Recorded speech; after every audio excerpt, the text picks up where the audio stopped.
So, ఈరోజు morning చూసుకుంటే మార్కెట్‌లో అయితే గ్యాప్ అప్‌తోని స్టార్ట్ అవ్వడం జరిగింది. ముఖ్యంగా అదే విధంగా అయితే గ్యాప్ అప్ అంటే పాజిటివ్‌నే మార్కెట్ అయితే కంటిన్యూ అవ్వడం మనం అబ్జర్వ్ చేయొచ్చు. ఓవరాల్‌గా క్లోజింగ్ కూడా పాజిటివ్‌నే క్లోజ్ అవ్వడం అబ్జర్వ్ చేయొచ్చు. ముఖ్యంగా సీజ్ ఫైర్ ఎత్తేస్తున్నామనేసి ట్రంప్ యొక్క ప్రకటనతోని ప్రెజెంట్ అయితే మార్కెట్‌లు బాగా పుంజుకున్నాయని చెప్పాలి.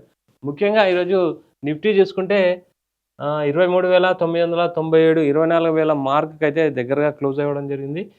873 పాయింట్లు పాజిటివ్‌నే క్లోజ్ అయింది.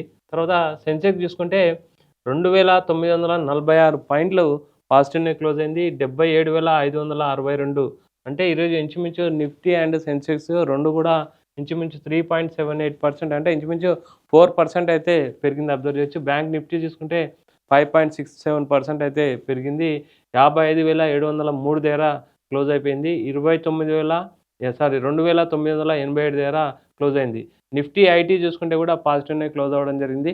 ఓవరాల్‌గా ఈరోజు తర్వాత అడ్వాన్స్ డిక్లైన్ రేషియో చూసుకుంటే 42 స్టాక్స్ అంటే 50లో 42 స్టాక్స్ పాజిటివ్‌లో ఉంటే 2 మాత్రం నెగెటివ్‌లో ఉండడం అయితే మనం 9 మాత్రం నెగెటివ్‌లో ఉండడం అయితే మనం అబ్జర్వ్ చేయొచ్చు. ఎఫ్ఐఐలు అయితే ఆల్రెడీ సెల్లింగ్‌లో ఉన్నారు. డిఐలు అయితే అంటే కొంచెం బయింగ్‌లో ఉన్నారని మనం అబ్జర్వ్ చేయొచ్చు. తర్వాత టాప్ గెయినర్ చూస్తే చోళమండల ఫైనాన్స్ హోల్డింగ్స్ అయితే పాజిటివ్‌లో ఉంది. ఇంచుమించు 17% పెరగడం అబ్జర్వ్ చేయొచ్చు. అశోక్ లేలాండ్ చూసుకుంటే ఇంచుమించు 12% అయితే పెరిగింది. అదానీ గ్రీన్ చూసుకుంటే మాత్రం ఈరోజు 11% పెరిగింది. సో, ఈ విధంగా అయితే అన్నీ పాజిటివ్‌లో ఉన్నాయి. సెక్టార్స్ కూడా చూసుకుంటే ఈరోజు పాజిటివ్‌లో ఉంది. టాప్ లూజర్స్ ఒకసారి చూస్తే oil India and coal India, Nalco, DCM Shriram, GE shipping, one source and doctor Agarwal's అయితే ఈరోజు అంటే నెగెటివ్‌లోనే ఉన్నాయని చెప్పాలి. Top gainers and top losers చూసినాం. తర్వాత మొత్తం సెక్టార్ చూద్దాం. ఓవరాల్‌గా ఏ సెక్టార్ ఎలా ఉందనేది ఒకసారి అబ్జర్వ్ చేస్తే ఈరోజు మాక్సిమం అన్ని సెక్టార్‌లు కూడా పాజిటివ్‌నే క్లోజ్ అయిందని చెప్పాలి. ముఖ్యంగా ఈరోజు మెయిన్ సెక్టార్‌లు ఈరోజు ఆయిల్ సెక్టార్ అయితే బాగా పడిపోయింది. ఆటో సెక్టార్ అయితే ఇంచుమించు 7% అయితే పెరగడం అబ్జర్వ్ చేయొచ్చు. ఐటీ సెక్టార్ ఇంచుమించు చూసుకుంటే మంచి పాజిటివ్‌లోనే ఉంది. పీఎస్‌యూ బ్యాంక్ గాని పాజిటివ్‌లోనే ఉంది. ఫైనాన్స్ సర్వీసెస్ కూడా 6% పెరగడం జరిగింది. నిఫ్టీ ఫార్మా ఈరోజైతే 1% పెరిగింది. ఎఫ్ఎంసీజీ నిన్నైతే బాగా పడిపోయింది. ఈరోజు మాత్రం ఇంచుమించు 2% అయితే పెరగడం అబ్జర్వ్ చేయొచ్చు. మెటల్ సంబంధించి కూడా 2.69% అయితే పెరగడం జరిగింది. ఓవరాల్‌గా ఈరోజు అన్ని సెక్టార్‌లు కూడా మంచి పాజిటివ్ మొమెంటమ్ అయితే కనబరిచినాయని చెప్పాలి.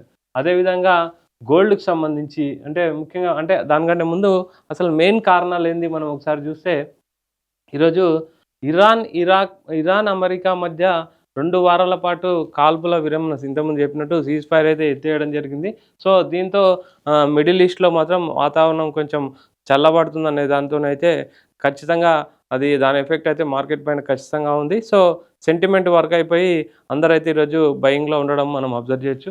ఇంకో విషయం కూడా నిన్న మొన్న కొంచెం నెగెటివ్‌లో ఉండే దాన్ని లోలో కొనడం కూడా అంటే ఎక్కువ బయింగ్‌లో ఉండడం కూడా మార్కెట్ అయితే కలిసొచ్చిందని చెప్పాలి. తర్వాత ఇటీవల $95 ఉన్న కనిష్టాన్ని తాకిన రూపాయి ఆర్‌బీఐ చర్యలతో కోలుకుందని చెప్పాలి. నేటి ట్రేడింగ్‌లో 47 పైసలు పెరిగి 92.59 దగ్గరకైతే ప్రెజెంట్ చేరడం జరిగింది. తర్వాత ట్రంప్ సీజ్ ఫైర్‌తో అంతర్జాతీయంగా చమురు ధరలని భారీగా తగ్గిపోవడం. సో, మార్కెట్‌కి ఈరోజు కూడా కలిసొచ్చింది. ఒక్కరోజే దాదాపు 16% తగ్గిపోవడం అనేది మనం అబ్జర్వ్ చేయొచ్చు. ఇంచుమించు 95.06కి అయితే పడిపోయింది.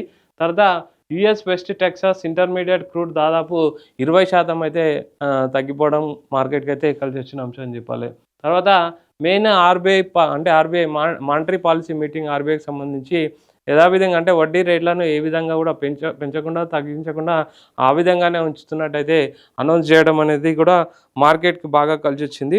దీనివల్ల హోమ్ లోన్స్ కానీ, వివిధ బ్యాంకులకు సంబంధించిన లోన్స్ మాత్రం ఎటువంటి తేడా అయితే ఉండదనైతే ఆర్‌బీఐ గవర్నర్ సంజయ్ మల్హోత్రా చెప్పడం అయితే మనం అబ్జర్వ్ చేయొచ్చు. ముఖ్యంగా ఆయన చెప్పిన దాని ప్రకారం వడ్డీ రేట్లలో ఎలాంటి మార్పులుండవు.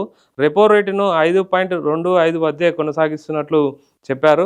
మానిటరీ పాలసీ మీటింగ్ నిర్ణయాలను ఆయన మీడియాకు చెప్తూ తాజా నిర్ణయం వల్ల హోమ్ లోన్స్, పర్సనల్ లోన్స్‌లో తీసుకున్న వారికి ఈఎంఐలో పెద్దగా మార్పులుండవు.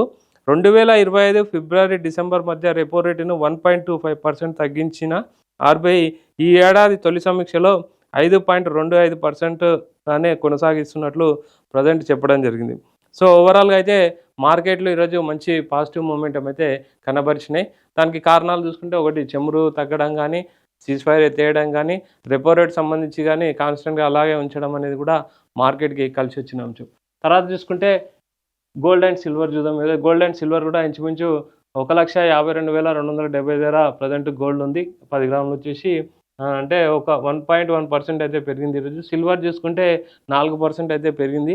అండ్ అంటే ఓవరాల్‌గా ఈరోజు గోల్డ్ అండ్ సిల్వర్ కూడా మంచి పాజిటివ్ మూవ్‌మెంటం అయితే అబ్జర్వ్ చేయొచ్చు. మెయిన్ మిడిల్ ఈస్ట్‌లో ఉన్న వాతావరణం అంటే యుద్ధ వాతావరణాలు కొంచెం సెట్ రైట్ అవుతున్నాయనేది ఒక మెయిన్ అదొక వార్తతోనైతే మార్కెట్‌లు కొంచెం పుంజుకున్నాయి. ఇంగా లోకల్ వైస్ చూసుకుంటే ఇంతకుముందు చెప్పినట్టు RBI monetary policy meeting means బయటికి వచ్చిన తర్వాత కూడా కొంచెం మార్కెట్ అయితే పుంజుకుందని చెప్పాలి. తర్వాత క్రిప్టోకి సంబంధించిన విషయం అంటే గ్లోబల్ వైజ్ సంబంధించి బాగానే వాలటాలిటీ ఉంది కాబట్టి ఈరోజు క్రిప్టో మెయిన్ చూసుకుంటే బిట్‌కాయిన్ అయితే పాజిటివ్‌నే కొనసాగుతుంది. తర్వాత ఈథీరియం కూడా పాజిటివ్‌నే అంటే 3% పాజిటివ్‌నే ఉంది. తర్వాత టీథర్ వచ్చేసి కూడా 0.03% పాజిటివ్ ఉంది. ఎక్స్ఆర్‌పి కూడా 0.09% పాజిటివ్ ఉంది. బీఎన్‌బీ వచ్చేసి 1.39% నెగెటివ్‌లో ఉంది. అండ్ యూఎస్‌డిసి ప్రజెంట్ చూసుకుంటే 0 అని అంటే ఫ్లాట్‌గా కొనసాగుతుంది.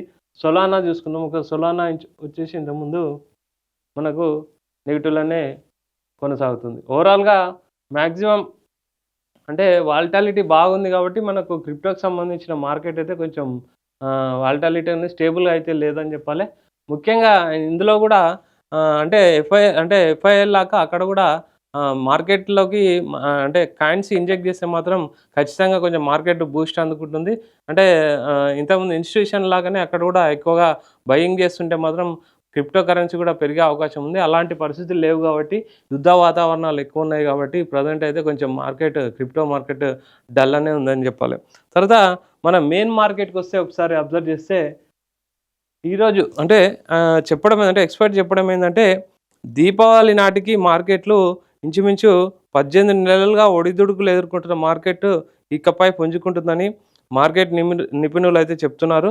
దీపావళి నాటికి దేశీయ స్టాక్ మార్కెట్లు జీవితకాల గరిష్టాన్ని నమోదు చేసే అవకాశం ఉందని హెచ్డిఎఫ్సి సెక్యూరిటీస్ అయితే తెలిపింది.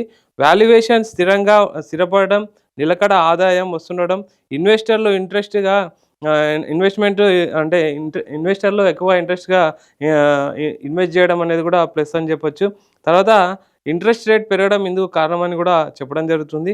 కాగా పశ్చిమాసియాలో సీజ్ ఫైర్ ప్రకటించడంతో మార్కెట్లు కూడా పుంజుకుంటున్నాయనేసి ప్రజెంట్ అయితే చెప్పడం జరిగింది. ఓవరాల్‌గా మార్కెట్లు దీపావళి నాటికైతే అంటే ఇంచుమించు అంటే ఆల్ టైమ్ హిట్ అయితే ఖచ్చితంగా వస్తుంది. కాబట్టి మార్కెట్లకు మంచి స్టెబిలిటీ ఉంది ప్రజెంట్. ఇండియన్ మార్కెట్‌లో అయితే బాగా అంటే దీపావళి వరకు అయితే ఒక అనూహ్యమైన గ్రోత్‌ని అయితే ఖచ్చితంగా చూస్తారని అయితే మార్కెట్ ఎక్స్పర్ట్ చెప్తున్నారు. అదేవిధంగా హెచ్డిఎఫ్సి సెక్యూరిటీస్ సంబంధించిన వాళ్ళు కూడా ఒక ఆర్టికల్ రిలీజ్ చేయడం జరిగింది. సో ఓవరాల్‌గా ఈరోజు మార్కెట్‌లో అయితే పాజిటివ్‌నే ఉంది. రేపు చూడాలి మార్కెట్ ఏ విధంగా ఉంటుంది. నైట్ మళ్ళీ అటాక్ చేస్తామని మళ్ళొకసారి అంటున్నారు. ట్రంప్ అనౌన్స్‌మెంట్ ఏ విధంగా ఉంటుంది, రేపు మార్కెట్ ఓపెనింగ్ ఏ విధంగా ఉంటుంది అండ్ ఈరోజు చూసుకుంటే కూడా ఏషియన్ పసిఫిక్ మార్కెట్లు కూడా అన్నీ కూడా కొంచెం పాజిటివ్ మూవ్‌మెంట్ ఇవ్వడం జరిగింది. ఇంచుమించు అన్నీ 5% పెరిగాయి. సో చూడాలి రేపు మార్కెట్ ఏ విధంగా ఉంటదనేది చాలా ఇంపార్టెంట్. ఈరోజు అంటే రేపు నైట్ మళ్ళీ ఏమైనా అటాక్స్ కానీ సీజ్ ఫైర్ అయితే ఉంది ప్రజెంట్ కానీ నైట్ ఏమైనా అటాక్స్ మళ్ళీ అనౌన్స్మెంట్ వేరైనా అటాక్స్ ఏమైనా జరిగితే మాత్రం ఖచ్చితంగా మళ్ళీ మార్కెట్ నెగిటివ్లోకి వచ్చే అవకాశం ఉందని చెప్తున్నారు. కొంతమంది ఎక్స్పర్ట్ చెప్పేదంటే ఆల్రెడీ మళ్ళీ హప్ అయింది కాబట్టి ఒక్కరోజే బాగా పెరిగింది కాబట్టి దాని ఆపర్చునిటీ తీసుకొని అంటే ప్రాఫిట్ బుకింగ్ కోసం అయితే ఎగ్జిట్ అయ్యే అవకాశం ఉంది. ఒకవేళ నెగిటివ్ కూడా రావచ్చని అయితే ఎక్స్పర్ట్ చెప్తున్నారు.